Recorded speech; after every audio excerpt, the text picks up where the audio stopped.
Welcome to Think Bigger Voices, hosted by Jennie Treby and co-produced by Tony DiBenedetto. We're on a mission to break the cycle of poverty for kids in America by inspiring education, advocacy, and action in our communities. We'll tackle big subjects, talk to the experts, and promote the solutions making an impact. Join us if you believe that every kid deserves the opportunity to think bigger. Hi, I'm Jennie Treby with Think Bigger Voices, and today I'm joined by Dean Michael Hartline, who is the Dean of the College of Business at Florida State University. It's the second largest college within the university system, and over 8,000 students take courses within this building. And we want to talk to the Dean today specifically about first-gen students. Thank you for having me. Yeah, thank you, Dean. Thank you for taking the time. I know you're a busy man. Never too busy for you. Oh, thank you.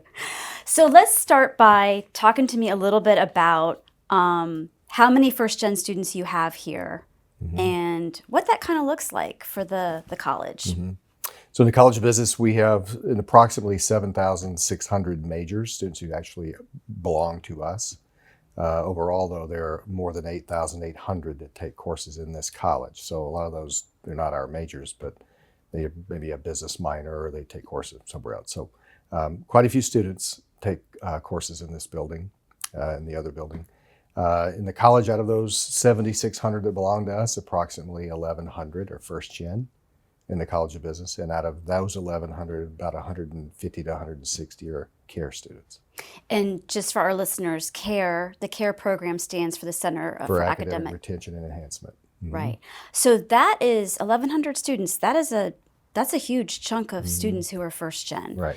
And I've been actually talking to some of your other faculty and advisors, and it seems like this has been a very purposeful program that you've put together in order to kind of attract and retain first-gen students. So tell us a little bit about that. So 1,100 students sounds like a lot, and when you say 1,100 out of, say, 7,600, you can do the math.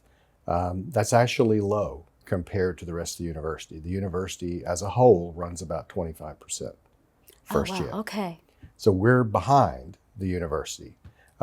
We exceed the university on performance metrics like freshman retention rate, four-year graduation rate, those things. We exceed the university. But on this particular issue, we run behind the university.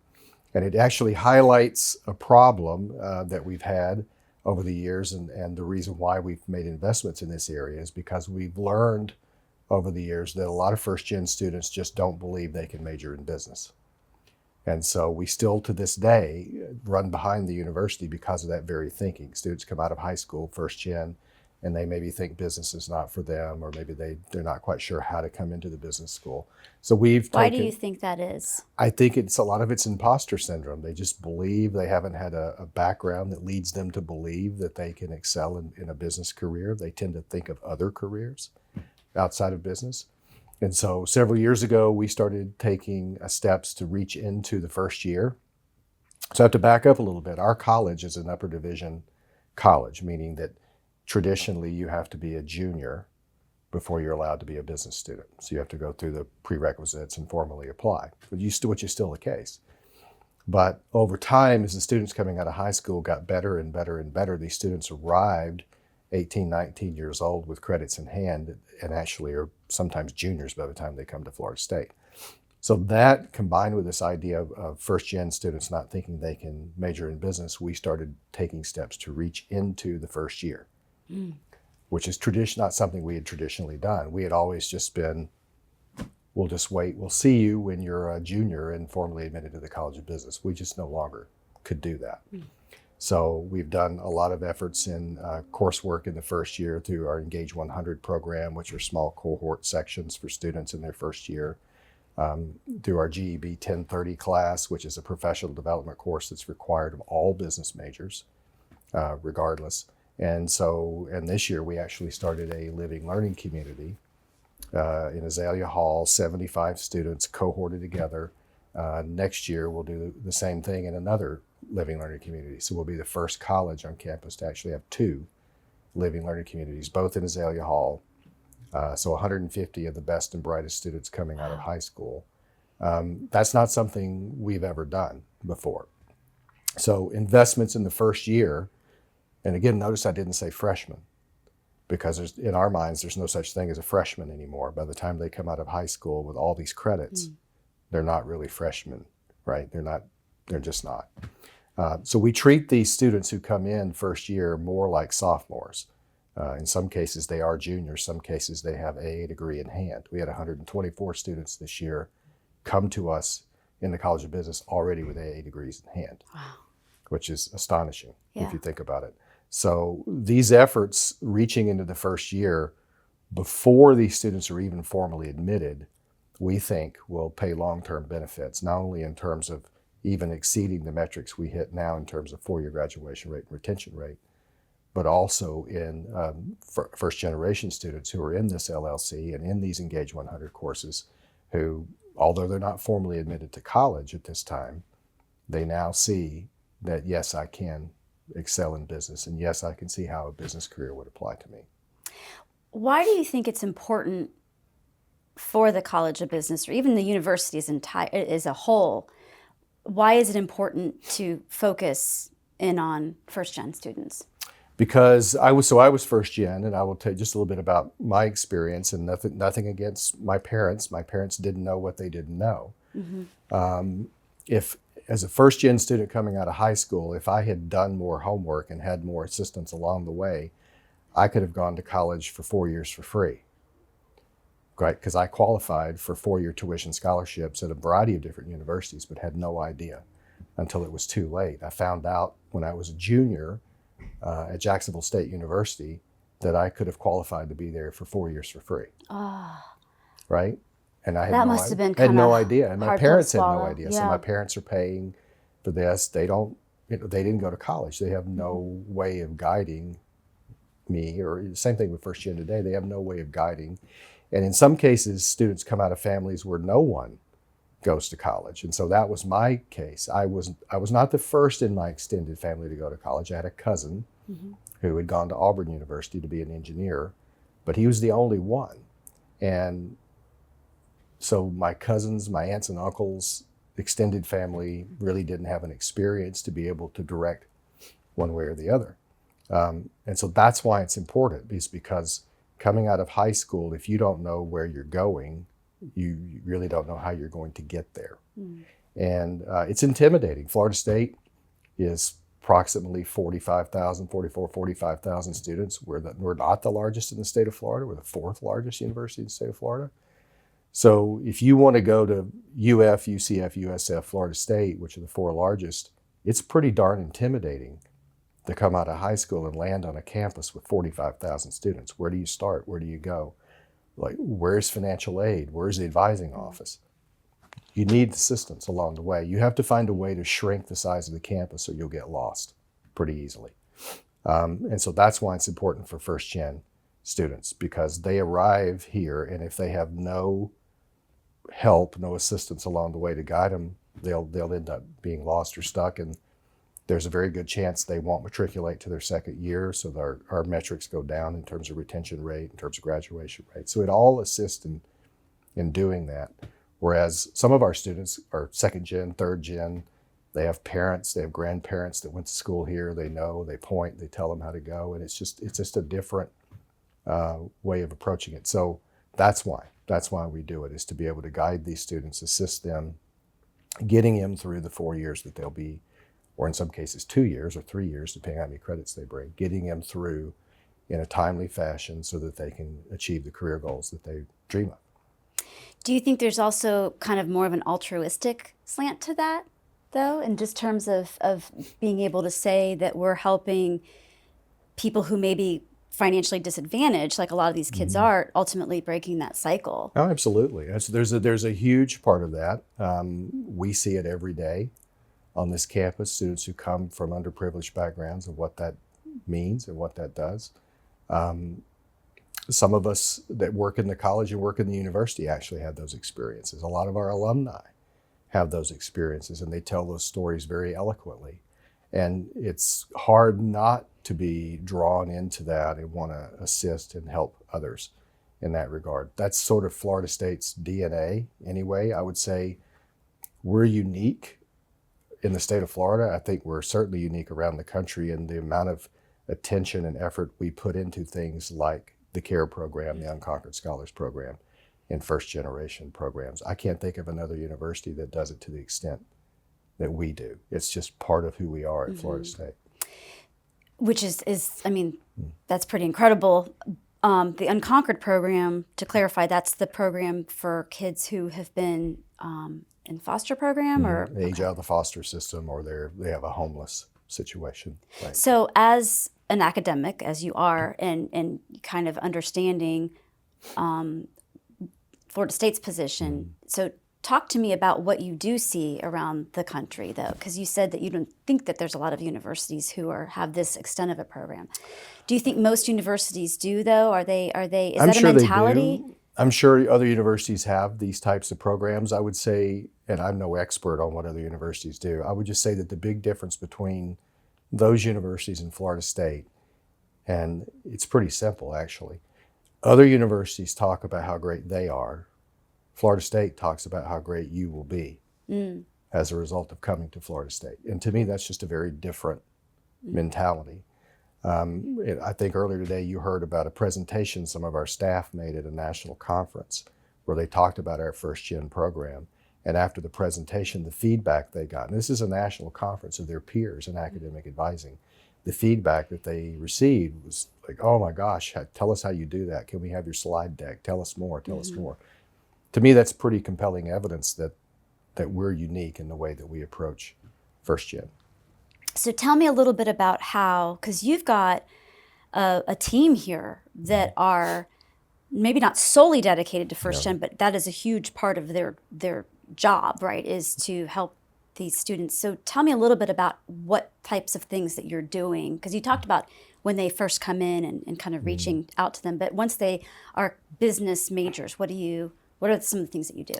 Yeah, so to us, let me back up. So we have staff in the college who have their full-time daytime job is academic advising, broadly speaking.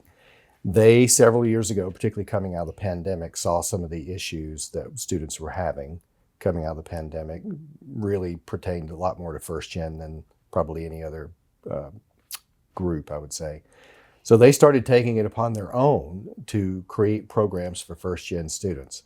Maybe it was a workshop here or a little symposium there, or maybe it was a meet and greet, maybe it was a pizza night, just something simple to get it going. And they asked, could we do that? I'm like, of course you can do this. We should be doing this. So it's just slowly sort of bootstrapped over time. That's the other Florida State way. If we start a program, we tend to bootstrap it.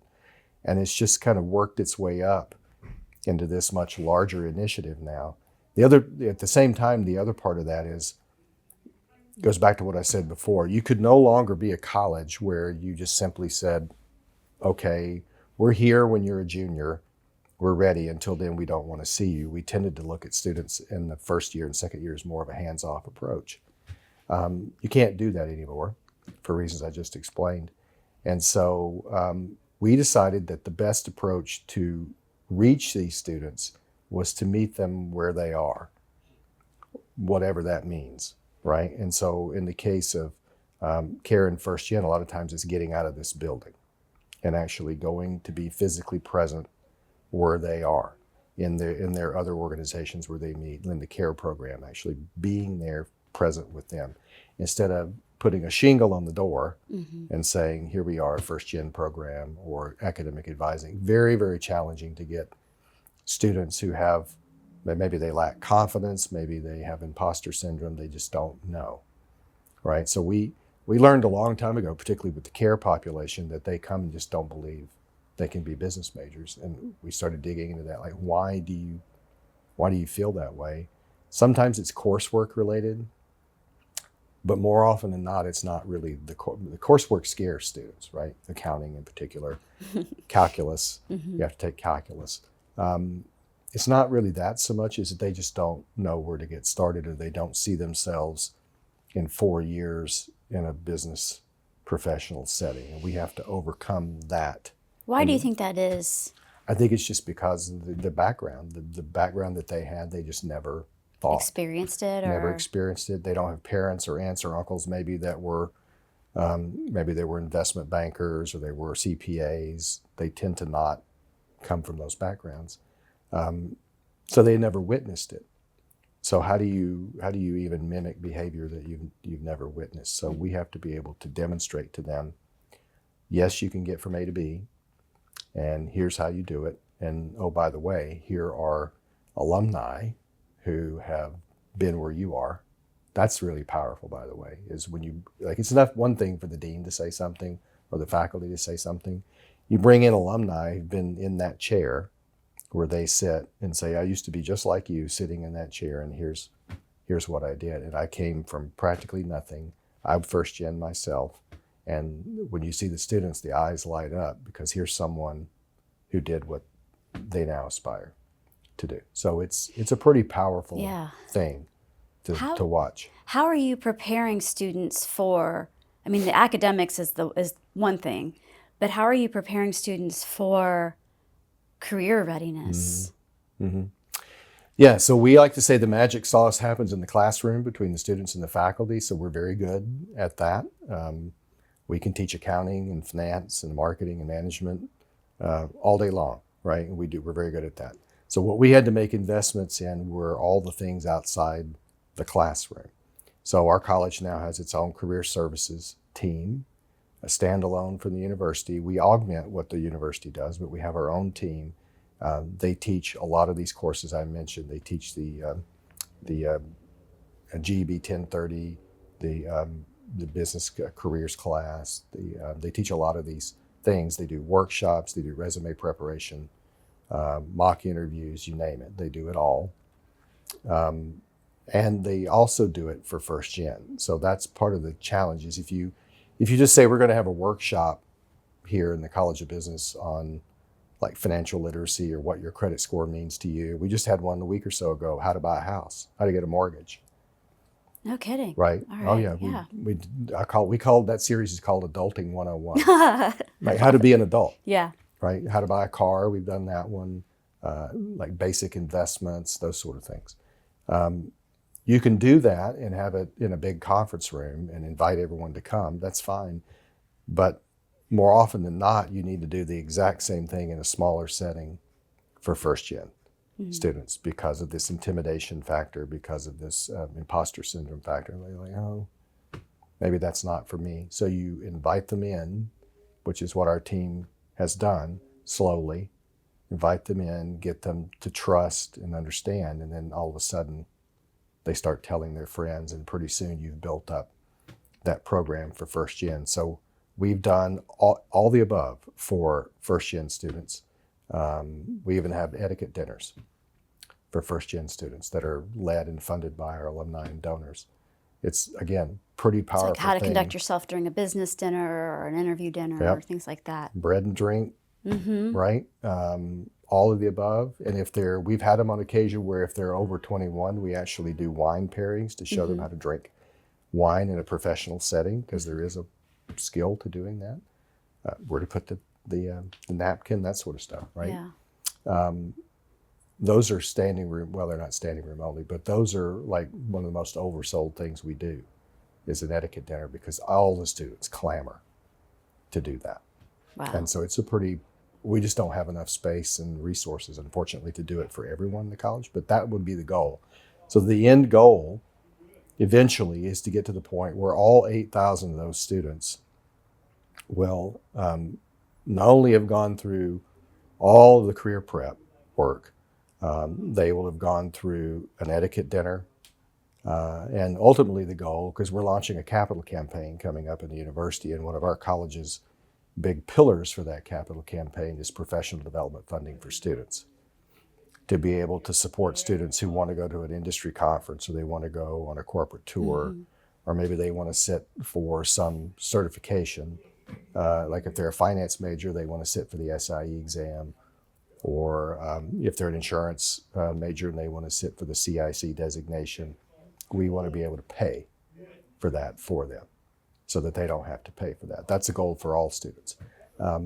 We've been pretty successful so far raising money around that initiative in targeted groups, particularly first gen and care. So that is a purpose that resonates with a lot of our alumni.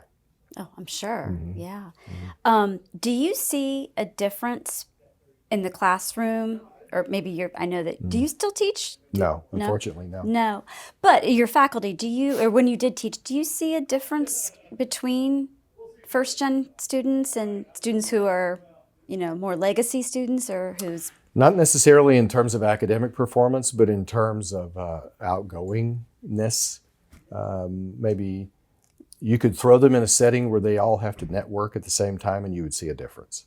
Let's put it that way. But academically, it's a marginal difference. All of our students excel at a very, very high rate. You wouldn't have got into Florida State if you weren't capable, right? I have taught at other universities where that was not the case, where there was a very distinct bimodal distribution in the classroom, which made teaching in the classroom very, very challenging. Here, it's gotten to the point where every student in the room excels, and it's actually puts pressure on the faculty to one-up their game, if that makes sense, because the students are that good in the classroom. The difference is really in the confidence that they hold in networking and professional settings, which is why we put so much emphasis on networking skills and things like the etiquette dinner. So what about from a career perspective, when you've got the perspective with employers coming on campus? What are the relationships like with employers and first-gen students? Employers don't seem to really target first-gen students as much as they're looking for a certain skill set.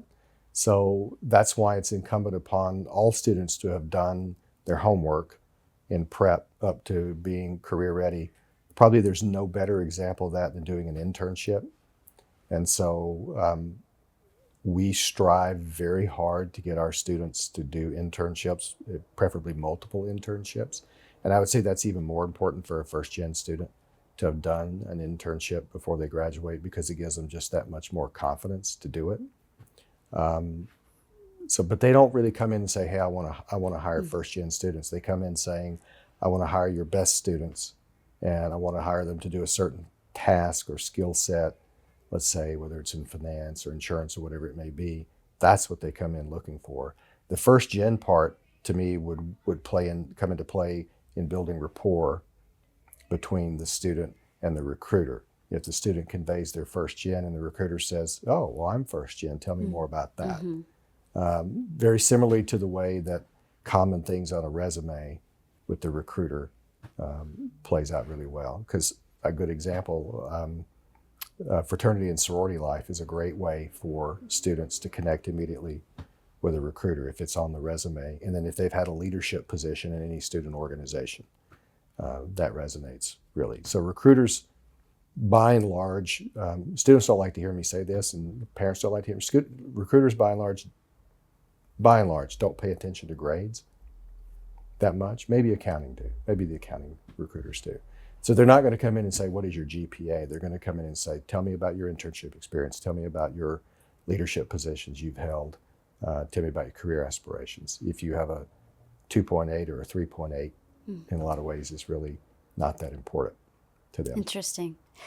So I wonder if first-gen students almost have a leg up because so many of them have worked a lot through high school and even through college. First-gen students definitely have more resilience, I would say. They bring a lot of creativity to the classroom because they have different experiences. They have a much stronger work ethic in a lot of cases because they've had to do that. Like you said, they've had to work in high school, whereas maybe some other students did not. So recruiters in some ways probably ought to pay a little bit more attention to that. Like I would argue that hiring a first-gen student who's as equally as trained as anyone else is probably, they might actually work a little harder, might actually bring a lot of creativity to the role. However, I will say that one of the comments that recruiters tell us about Florida State graduates in general is that Florida State graduates are skilled at networking. Like we seem to build this sort of interpersonal skill set at Florida State. They roll up their sleeves, they're not afraid to get their hands dirty, and they work really hard, and they're loyal. And so we actually have employers that come back to us again and again and again because their turnover costs have dropped as a result of hiring Florida State graduates. So they'll hire FSU grads and they're just loyal and they work really hard and they stay in the company. I know a lot of my former students have worked their way up. And so they want more, right? And Right. more and more and more. And that's particularly true in our sales program, I would say. There are some companies that sole source from us, if you can believe that. Wow. Mm-hmm. Wow. Yeah. So it's really neat because clearly you all are focused on the academic piece of it, right? That's first and foremost. That's why they're here.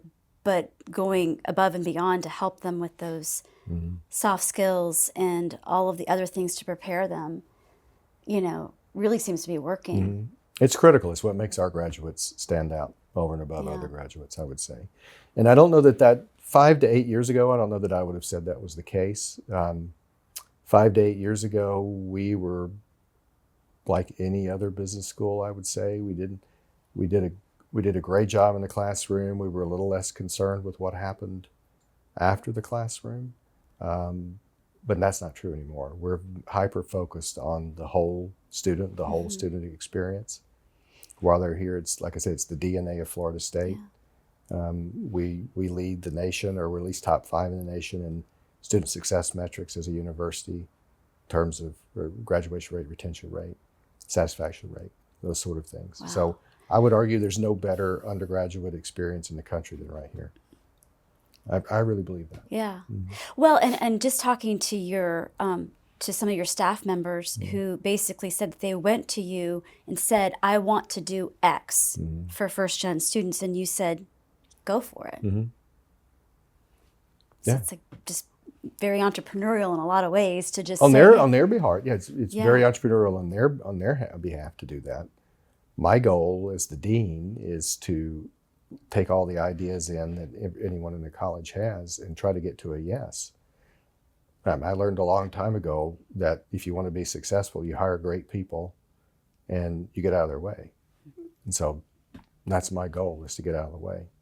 as a first gen college student yourself, how does it kind of feel to have had that journey and now you're in a position to just impact all these other students? It's very gratifying. There are, in this job, there are a lot of full circle moments. And those are the ones that you sort of live for. I mean, we get up every day because of the students. We would not be a university if we didn't have students. And so that's why we get out of bed every morning. But I will say that every so often you have full circle moments. Like when a young lady was in my class so I've been here 23 years. A young lady in my class 23 years ago, she was first gen, and she graduated with a marketing degree, and then she had a baby while she was in the program, and that baby was in the classroom, like literally in our classroom one day. Yeah. And 21 years later, that young lady graduated from this college with a marketing degree, like her mother. Oh, wow. And so now she's not first gen anymore because her mother. Because of her mom, yeah. But right, to see that sort of thing happen. One of the most interesting things to me that ever happened with a first gen student, though, was several years ago, as a result of our college's relationship at the time with the Jim Moran Foundation, and particularly the Jim Moran Enterprises, which Southeast Toyota Distributors. They have an award ceremony in South Florida every year. And they award a Jim Moran Scholar from North Florida and South Florida here at Florida State. So several years, and they're always very generous. They will send a private plane up to take these first-gen students to South Florida for this award competition. So one year I had the good fortune to go with them on this. So I'd been on a private jet a couple of times. It's still a pretty amazing experience, but these students had never been on a private jet before. And so they're all oohing and eyeing, and this is amazing, and they're being like really catered to. There's food on the plane, and we went to a nice dinner. There was an award ceremony. There was this one young man on the plane. Like, I'll never forget it. We're literally sitting there, and he's sitting like right across from me, and he pulls the table out, and he's got all these books on his table, and there's a stack of books in the floor, and I'm looking at the titles, like quantum mechanics, something, there's physics books, it's all physics, every bit of it's physics. This student's a physics major. You're not even a business major, physics major. And I forget his name, I'm sorry, but I finally said, what do you, like, he's not paying any attention to the plane. He doesn't care. I'm like, what are you doing? And he says, I'm trying to work out how you do warp drive, and I figured it out. He said, Star Trek stuff. I'm like, yeah, I'm familiar. He says, well, I figured out how to do it. I know how to do it. I know how to travel faster than the speed of light. It's not that hard. And I said, well, that's amazing. Why do you look so puzzled if you figured it out? He said, I can't figure out how to stop. He said, stopping's the hard part. He said, I can figure out how to get going, but when you stop, everything just disintegrates. Yeah. And it was just the most telling thing. This guy was brilliant, absolutely brilliant, and came to Florida State. I think he went on to Stanford to get a PhD in physics after that, if I'm not mistaken. And we've had first-gen students come out of here and go to med school, Harvard. It's just crazy how good these students are. So it's not an intellectual or an academic thing. It's more about access. It's more about understanding, someone to point them in the right direction and let their natural tendencies just take over. They can handle the coursework. They just need some assistance finding the way. Yeah. Dean Hartline, thank you so much for your You're time. Welcome. You're welcome. It's been incredible to spend time with you and your students and your staff, and everything you're doing is well, thank you. Really great. Thank you. And Thanks we for all you appreciate- do. Oh, hey, that's what we're here for, right? Yeah. It's all about the kids. Yeah, it's all about the kids. Absolutely. Thank you again. Yeah, thank you. Thanks for spending your time with Think Bigger Voices. Visit thinkbigforkids.org/podcast to see more episodes, follow our journey, and stay connected.